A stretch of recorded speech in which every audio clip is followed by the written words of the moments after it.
This is a 1974 Bricklin SV1, SV standing for safety vehicle.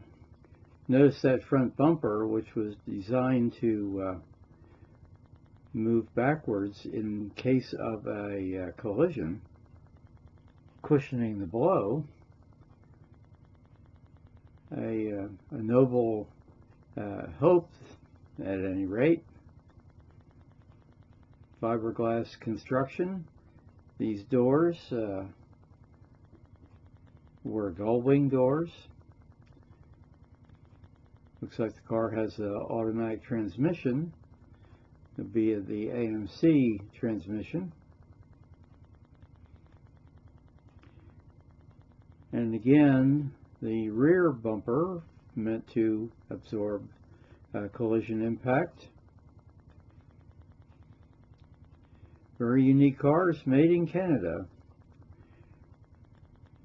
There was a deal arranged to get the production done there because they were looking to help employ people in an area that could stand more jobs. So the factory was built there.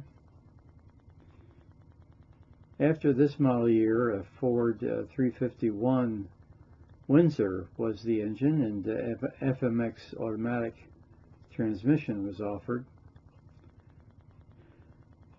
So relatively short lifespan for its actual build.